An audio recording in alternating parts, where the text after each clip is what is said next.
This video will talk about Vertcoin, what it is, and how to mine it. So first, what is Vertcoin? Vertcoin is a cryptocurrency that started back in 2014. It is a fork of Litecoin and has been called the People's Coin. The coin is traded for as high as $9.73 in late 2017 and early 2018. The current trading price of Vertcoin is $1.38. It has a maximum supply of 84 million, with 60 million currently in circulation. So, why should you mine it? While Vertcoin is not as profitable as it has been in the past, it is very easy to mine. It is mineable using a GPU and is ASIC resistant, meaning that you are mining with other people that have GPUs and not competing with large ASIC farms. According to What to Mine, and some numbers from the VertHash miner that I will be showing you in a little bit, I have just over 500 kilohash, meaning 0.53-ish megahash per second for VertHash. So I can calculate this and scroll down. As you can see, I'm scrolling pretty far because it is not as profitable as Ethereum or Ravencoin, and see that if I mine for an entire day, I can get about $2.15. So seeing that it's not as profitable as those coins, why would I want to mine it? The reason you would want to mine this is because you can do other things on your computer while mining VertHash. You can do paperwork, you can write a paper for school, you can search things on the internet, you can watch YouTube videos, and you can even play games on your computer. The only time that your mining will dip down a little bit is if you play very graphically intensive games such as Ark Survival Evolved and you have the settings up very high. So, since it's so easy to mine, how would you mine it? So, you need to go to the Vertcoin website, vertcoin.org, and it's very simple to see that you can just click this download Vertcoin one-click miner. So you click this, and then you can see a very simple walkthrough of how to do it, but then you can go to GitHub to get the latest miner. So I would like to stop here and say if you have an antivirus or anything like that, it may stop this download and it will stop you from running the actual miner. So I would recommend stopping here if you don't believe me and doing your own research on it. So if you're still here, then click right here and scroll down to see the zip files. There's one for Linux and for Windows. I'm going to go with Windows because that's what I have. So click this one and download it. Save it in a place that you're fine with it being. It's not too big of a file. It's about 20 megabytes in total. Then go to your files. Click extract here. And as you can see, it's just one application. You can open it. And then once it shows up, you will have to set up a password. I would recommend writing that down somewhere else. And if it doesn't it opened up my other screen. Say write down a password. So I'm just going to write down a random password because I already have a Vertcoin miner. So I can click it. And this may take a few minutes to actually verify and create the data file. So while you're doing this, you can go do anything else. You don't have to be here to watch it. But once this is done, you will not have to do very much more. Just choose a pool to mine to, and then you will be done. I believe it automatically starts mining as soon as this is done, and it automatically sets you into Zerg pool, which I will be going over the pools once this is done. Actually creating the VertHash data file. Another thing is if you ever need to update or to replace the Vertcoin miner, as long as you keep the other files, that they tend to stay in the roaming app data files, you will be able to keep your coins and not have to go through this process of actually creating the Verthash file again, but I would just wanted to say that so you don't have to go through this few minute long process. So another thing is, while we're waiting, I will talk about the wallets. There is a separate Vertcoin wallet that you could see on the Vertcoin site. It's right up here, that you can download and do specifically for Windows, Mac, Linux, and everything else. I would download this or send your Vertcoins that you have mined to a actual hardware wallet like a Ledger, which is what I do. Other places you can send it to and hold it include the Electrum wallets or Edge wallets, or onto Coinami. I've never used any of those, but that is a place that you could send them.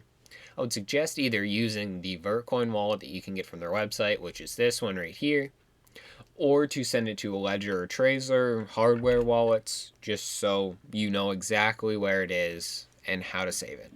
Other alternatives are keeping the coins in the miner, which I will show you once the miner is done with its data file. But I would not do that, just because if the data file gets corrupted in some way or it gets deleted, you may lose those coins. So I would not recommend doing that. So how to set up the wallet right here.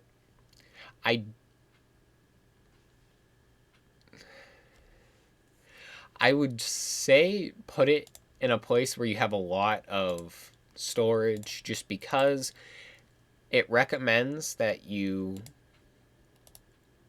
have at least 3 gigabytes. But if you've ever dealt with other core web wallets, then you know how they're kind of a pain. Like with the Dogecoin wallet, you have to sync with a lot of the blocks from previous years, and it's taken me quite a while to even try to get the Dogecoin one done. So for the sake of this video, I'm not going to show you the entire setup of the Vertcoin wallet. If that's something you would like to see, let me know and I'll do it. But for now, just get rid of that. And if it doesn't go away, get rid of that. So, also, while we're waiting for this to be done, there are some things that may show up that I've had happen to me in the past, and I've looked it up, and there were other people that had this happen to them. Is sometimes the coins showing up to your wallet, there's normally a little number beneath the how many you have stored in your miner that says how much the wallet has yet to pay out to you. Sometimes that does not show up, which it happens occasionally, but you will still get those coins after a little bit. You just may not know the exact number that you're going to be getting or the exact time that you're going to be getting them. Also, there's occasionally a problem with the coins that you may be getting, or the display of the coins that you may be getting. A thing that's really nice about the one-click miner is that it will show you a estimated amount of Vertcoins that you will get and the Vert hash that you were doing at that time. Occasionally, it says that you are getting a null amount of Vertcoins, which is not too big of a problem because you will still be getting those coins for that time, and it is nothing but a visual error. You are still mining, you are still doing everything that you were doing before. It's just occasionally the miner does that. Anytime that's happened, I have just restarted the miner and it has worked the way that it should. So, another thing we can talk about before that is the actual fees for the pools that you are going to be getting, which you can very easily see once you get onto here. I mainly use Hash a lot, but you can choose any pool that you would like. They all used to take about 1% of your mining rewards, but that changed recently. So like I said, I use hash a lot. That takes about 2%, and every other pool takes less than that. I believe Zerg pool that it starts you off with takes about 0.5% of your earnings. There's P2 pool that has no fees, so that may be the way that you want to go. And I believe there's another pool that takes 1%. But like I said, I'm loyal to hash a lot because that's the one I've been using for the most time. So once we get into here, there's also other settings that you can do that can change what you would be looking into. And then there's a very easy setup for sending it to other wallets, like the ones I mentioned being the Vertcoin wallet, the hardware wallets, or the other soft wallets on the internet. So while we wait for this last 7% to finally be done, I will talk about how I have all of the links to everything besides GitHub, because you can just get it that directly from clicking right here and clicking right here. I have CoinMarketCap, which is this beginning part that I showed you.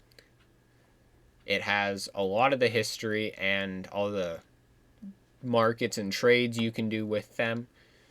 So yeah, and what to mine, it works with a lot of things, with Ethereum, Conflux, Ravencoin. It tells you the payouts for NiceHash and some other coins. And then of course Vertcoin, like I showed you, Ethereum Classic. And then I'll also have the Vertcoin website so you can get the miner and wallet if you so compare. Then there's other things you can look at on the website, like its comparison to Bitcoin, sorry. The community that you can go to. The Discord's pretty active. The Reddit is very active, and I'm active on there as well. And other specifications for it, and it goes more in depth than I did while talking. So now that this is done, you automatically start mining. And this is the spendable balance, like I said before. Let's go to the settings and look at the pools, like I said. So there's supernova.cc, the 1% fee one that I told you about. Zergpool.com, which is 0.5%. P2 pool, which is the 0% one, like I mentioned.